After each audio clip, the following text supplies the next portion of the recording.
7:29 en la mañana, tiempo de recibir acá en el Comercio TV, en nuestra edición de la mañana, a José Andrés López, es el secretario de Gabinete Sectorial Económico y Productivo. Señor López, desde la matriz de Televicentro en la ciudad de Quito, le saluda Roberto Álvarez Vandenberg. Vamos a topar algunos temas muy, pero muy interesantes, sobre todo para la comunidad y la colectividad. Así que buenos días, señor López. Hablemos de Reactívate Ecuador, este programa de créditos. ¿Qué resultados hasta hoy día? Y estamos como un mes y pico pues implementando esto. Adelante, buenos días. Roberto, buenos días, un saludo a la audiencia. Bueno, efectivamente hoy estamos cumpliendo justamente hoy estamos cumpliendo el primer mes de funcionamiento del programa Reactívate Ecuador, el cual busca o tiene como dos objetivos fundamentales. El primero, inyectar liquidez hacia los sectores productivos para que podamos acompañar el proceso de reactivación de los distintos sectores productivos en esta etapa. Y segundo, a través de la inyección de liquidez y de ese apoyo hacia las empresas, pues podamos sostener la mayor cantidad de empleos dentro de la economía. Lastimosamente, una de las consecuencias muy negativas que ha traído el tema sanitario hacia la economía es la pérdida del empleo, ¿no? La inactividad de los sectores de la economía en general ha generado la pérdida de plazas de trabajo, y pues el objetivo fundamental de este programa, y por eso se lo implementó de manera rápida, es ayudar a sostener la mayor cantidad de empleos, ¿no? ¿Qué resultados os ha dado, señor López? Bueno, a la fecha, pues, tenemos ya aprobados alrededor de 27 millones de dólares en créditos, ¿sí? De los cuales aproximadamente el 50%, entre 12 y 14 millones, están ya desembolsados hacia varias empresas. Entre más o menos 500 empresas ya han sido beneficiarias de estos créditos. Y es un buen número. Sí, en estas semanas pues efectivamente ha sido digamos un gran reto para el Banco del Pacífico, en este caso, que ha sido la primera institución financiera en sumarse, atender esa demanda de información y de solicitudes de crédito, ¿no? Entonces, con corte al día de hoy, pues tenemos alrededor de 1.600 solicitudes ya en proceso. Le iba a preguntar. De atención, ¿no? Que más o menos nos toman 110 millones de dólares, ¿sí? Y que eso está en proceso ya de irse pasando las distintas etapas de aprobación del crédito, y como le digo, pues ya alrededor de 25 millones han sido ya desembolsados a distintas empresas. Lo que quería resaltar es que el programa está dirigido a micro, pequeñas y medianas empresas, ¿sí? Entonces, ellos han sido los primeros beneficiarios de este crédito y pues están dando ya los primeros resultados. Una de las quejas, señor López, ha sido por parte de los micro, de los medianos, justamente, y personas naturales, que hay demasiada tramitología y se demora mucho en el tiempo. ¿Cómo está esto? Mire Roberto, uno de los desafíos que hemos planteado hacia el sistema financiero, porque como le digo, el mecanismo está abierto a cualquier institución financiera, es la agilidad en el trámite, ¿no? A raíz de que lanzamos este programa, pues como le decía hace un momento, hubo una ola increíble que superaron las 20, todo el mundo fue a pedir plata. 25 mil interacciones entre el banco y las personas, ¿no? Y las empresas, ¿ya? Y a raíz de que se fueron solucionando, digamos, estos temas, pues los créditos han sido manejados de manera ágil, de manera oportuna, ¿sí? En el tema de los requisitos, la verdad, hemos pedido a las instituciones financieras que sean los mínimos necesarios.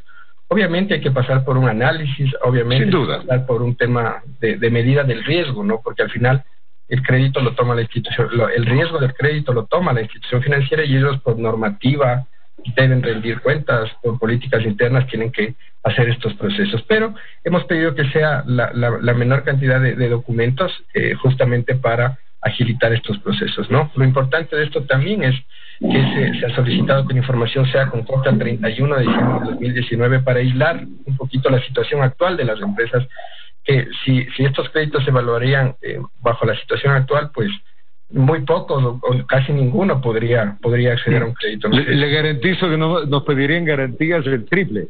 Exactamente, porque el riesgo sería mucho mayor, ¿no es cierto? Entonces lo que hemos pedido es que sea con corte al 31 de diciembre, porque nos interesa identificar esas empresas que venían haciendo bien las cosas, que venían teniendo un comportamiento normal en el tiempo, estable, a pesar de que el año 2019 también fue un año bastante complicado, pero tenía un comportamiento estable, ¿no es cierto? Entonces necesitamos ubicar esas empresas para inyectar la liquidez y puedan sostener las plazas de empleo, que eso es el objetivo fundamental de este programa. Hay emprendedores como personas naturales que también quieren acceder al crédito, pero se han topado que están en la central de créditos o son deudores del sistema financiero.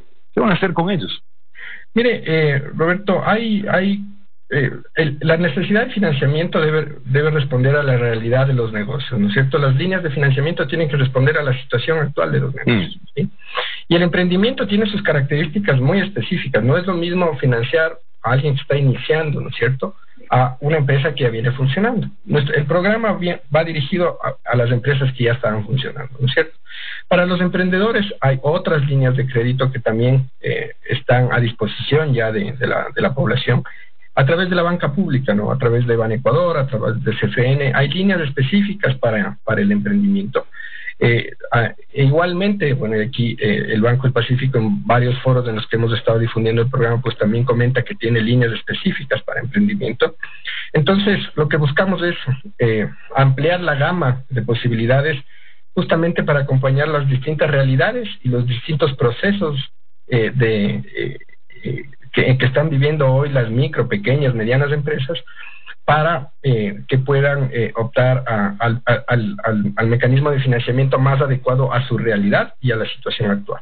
¿Y el que está en central de riesgos y el que no ha pagado el sistema financiero, al SRI o al IES, podrá ceder o seguirá? Porque también a él le ha caído la pandemia. Así es. A ver, como le digo, lo que hicimos fue aislar el efecto de la pandemia, ¿no es cierto? Sí, de acuerdo. Y que la evaluación sea antes de la pandemia. Primer elemento que hay que destacar. O sea, el corte es 31 de diciembre. Si usted estuvo bien el 31 de diciembre, estamos. Exactamente, sí, por un lado. Segundo, en el tema de estar al día en el IES, en el SRI, pues no es necesario, porque justamente con parte de esos recursos se pueden cumplir esas obligaciones pendientes, ¿ya? Okay, esa es la idea. Exactamente. Parte ¿no? Recuerden que el objetivo fundamental es la nómina, mantener el empleo. Entonces, se puede financiar la nómina, se puede financiar gastos esenciales para el funcionamiento del negocio, obligaciones con los proveedores para reactivar esta cadena de pagos que se detuvo, y obligaciones pendientes en el corto plazo, es decir, temas del SRI, temas del IES, se pueden cubrir con estos créditos, ¿no? ¿Cuántas entidades financieras están dando los créditos, señor López? Actualmente, únicamente el Banco del Pacífico, sí. Igualmente en estas primeras semanas se ha despertado mucho el interés de otras instituciones financieras con las que hemos trabajado en estas semanas también. Estamos ya llegando a la parte final. Obviamente no puedo decir cuáles son mientras no tenga la confirmación oficial, pero haremos un anuncio seguramente en los primeros días de la siguiente semana de que otras instituciones ya se van sumando a esta iniciativa. Claro, porque si solamente hay una entidad financiera, imagínese cuánto tiempo se va a tomar los análisis, ¿no? Eso es un tema un poco como el Ministerio de Trabajo en este momento, con la cantidad de juicios que tiene por medio por despidos.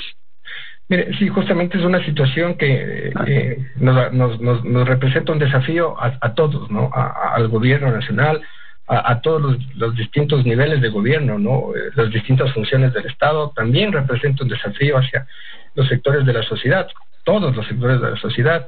Y en eso pues tenemos que tratar de ampliar la cobertura lo más rápido posible, ¿no? Lo que hemos hecho es salir rápidamente con la primera institución financiera que decidió sumarse, y en el camino ir sumando más aliados para ayudar a canalizar estos recursos y ampliar la cobertura a nivel nacional.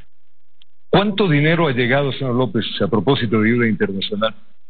Bueno, se han dado ya las cifras oficiales, ¿no? En estos últimos meses hemos recibido ya alrededor de $1.800 millones, que es el resultado de mantener los canales de financiamiento abiertos.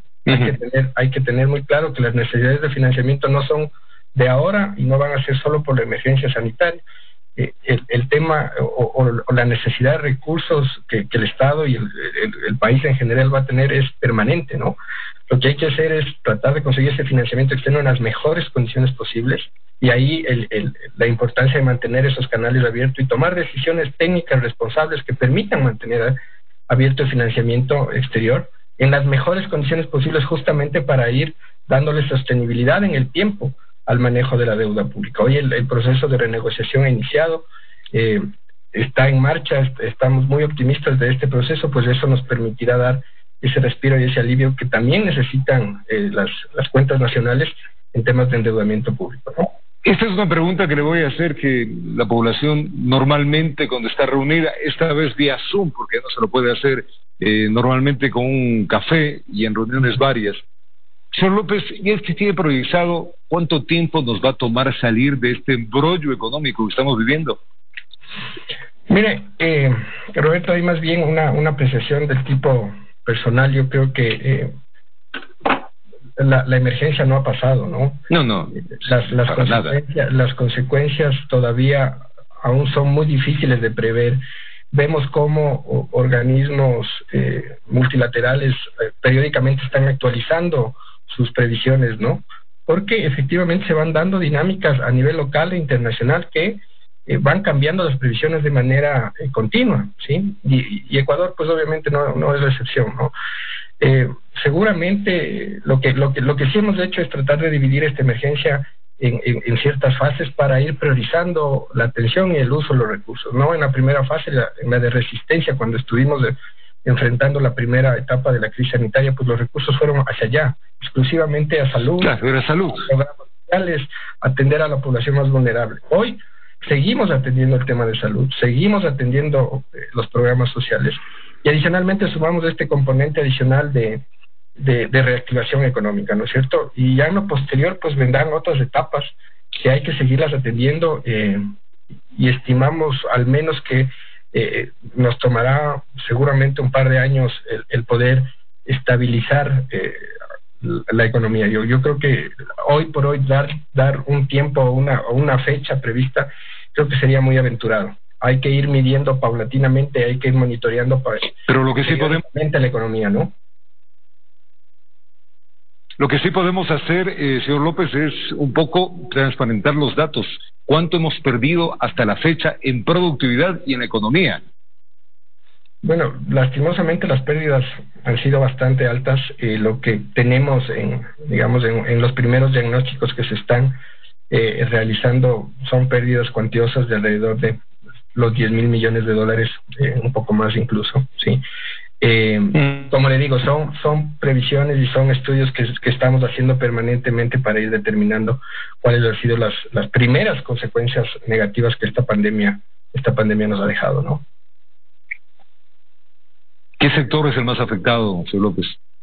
Bueno, lastimosamente la afectación es general. Hoy hay unos sectores terriblemente afectados del sector. Pero hay unos más y unos menos, ¿no? Exactamente, el sector turismo, por ejemplo, el sector transportista que ha sido detenido, por ejemplo, el transporte interprovincial está totalmente parado desde hace algún tiempo, ¿no es cierto? El sector florícola ha sido muy golpeado. Recordemos también que las consecuencias de esta pandemia no nacen en marzo en el Ecuador, ¿no? Cuando hubo la explosión de la pandemia acá.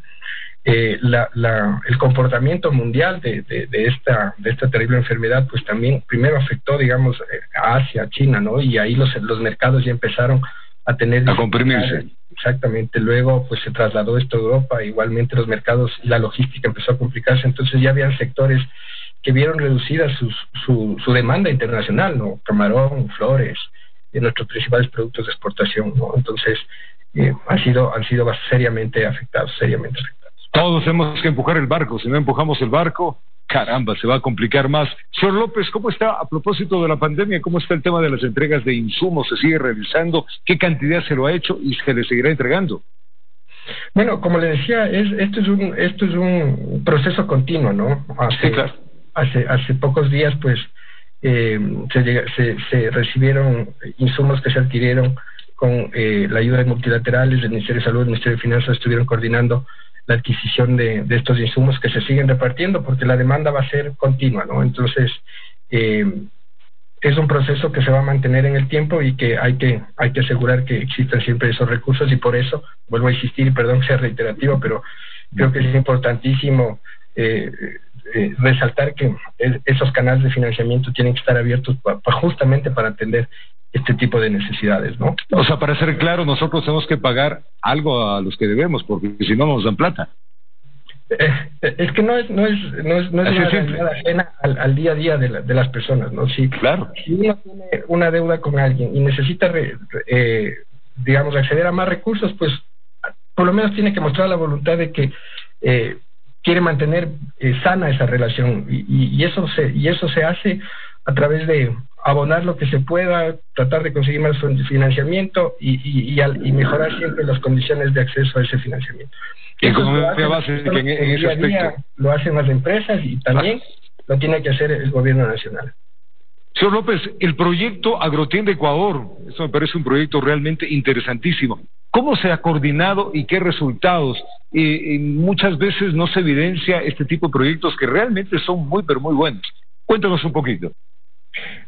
Mire, Roberto, lastimosamente al momento no tengo la información exacta de este programa, sin embargo me puedo comprometer con ustedes para hacerles llegar al canal y nos ayuden a la difusión de los detalles específicos de este programa. Mal haría yo en hablar y en comentar. Queda para la siguiente. Que esté fuera de la realidad. Si yo más bien me comprometería a conseguir la información, tener el detalle exacto para transmitirlo hacia el medio de comunicación y lo puedan conocer y difundir, ¿no? Y es que este programa ayuda muchísimo, y vale resaltarlo, en la distribución de los productos del campo directamente del agricultor a las grandes ciudades y directamente al comprador. Entonces, esto tenía que incentivarlo. Queda dependiente, señor López. Hablemos de la campaña Juntos Ecuador. Para esto, fomentar el consumo de lo nuestro. ¿Qué resultados hemos tenido? ¿Cuántas empresas ya están? ¿Y cómo se está proyectando el futuro? Bueno, justo en este contexto que usted comentaba, Roberto, de que hoy es responsabilidad de todos, no es responsabilidad exclusiva del gobierno nacional el reactivar las actividades económicas, es una responsabilidad de todos, de la sociedad en conjunto. Y en ese contexto, pues a través del gobierno nacional, el Ministerio de Producción está encabezando esta campaña que lo que busca es que volvamos un poco los ojos hacia los mercados locales, hacia los productores locales, que consumamos lo nuestro, ¿sí?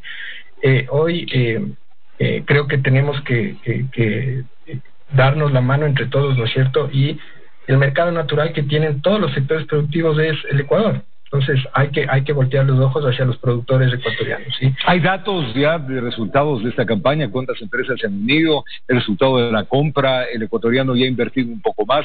¿Hay algún dato que se tenga certero de eso? Mire, sí, estamos en las primeras semanas de implementación también de este programa. Ya tenemos varias empresas que se han sumado de muchos sectores productivos.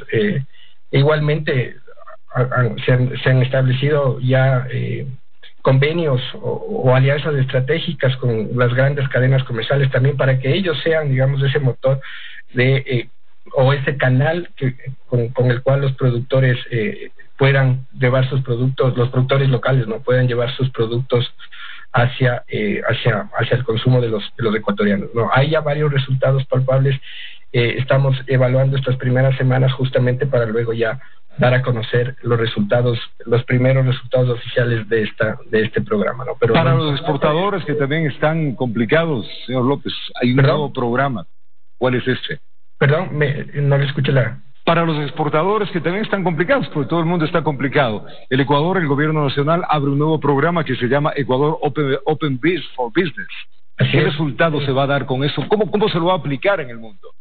Sí, lo que buscamos es ampliar los mercados internacionales también. Hoy, y esa dinámica, la verdad, representa un reto muy importante, porque como le decía, el tema de la pandemia complica incluso hasta la logística, ¿no? A todos. Entonces, es un desafío. Sin embargo, es una visión del gobierno nacional ampliar esos mercados. Ayer el señor presidente anunció la ratificación de algunos acuerdos comerciales, que eso ya es importante, y eso asegura el acceso a esos mercados, ¿no?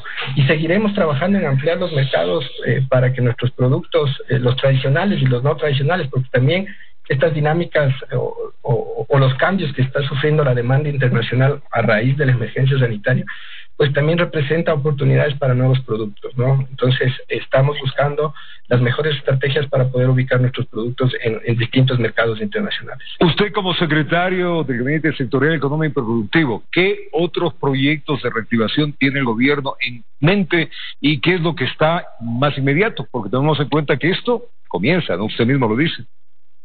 Mire, hoy la prioridad es la inyección de liquidez. Sí, hoy la prioridad es la inyección de liquidez. Hemos activado este primer fondo de 500 millones de dólares, ¿sí? Acompañado a este mecanismo vienen otras líneas de financiamiento en el corto plazo, en el muy corto plazo, en los próximos 2 meses tendremos ya instrumentados otros mecanismos que igualmente lo que buscan es conseguir recursos en las mejores condiciones posibles para trasladarlos a través del sistema financiero, igualmente en las mejores condiciones hacia los sectores productivos. Entonces, en esta etapa de reactivación, como le comentaba, la emergencia en etapas, lo importante es inyectar la liquidez para solventar el empleo. Entonces, nuestros esfuerzos de corto plazo están enfocados en ese tema. Señor López, ¿sí? Mandarle un abrazo grande. Gracias por contarnos todas estas buenas iniciativas, cómo está el país, cómo vamos marchando con los diferentes programas. Evidentemente, todos a apoyar el barco desde nuestras diferentes trincheras. Esto nos afecta absolutamente a todos. Así es. Más bien, Roberto, muchas gracias por el espacio. Queda pendiente el tema de llegar la información del programa de agricultura, y gracias por la apertura y por permitirnos difundir las distintas acciones que el gobierno nacional está implementando para acompañar este proceso de reactivación de la economía. Gracias a José Andrés López, secretario del Gabinete Económico y Productivo. Estuvo acá en esta edición del Comercio TV. Nosotros hacemos una breve pausa y retornamos.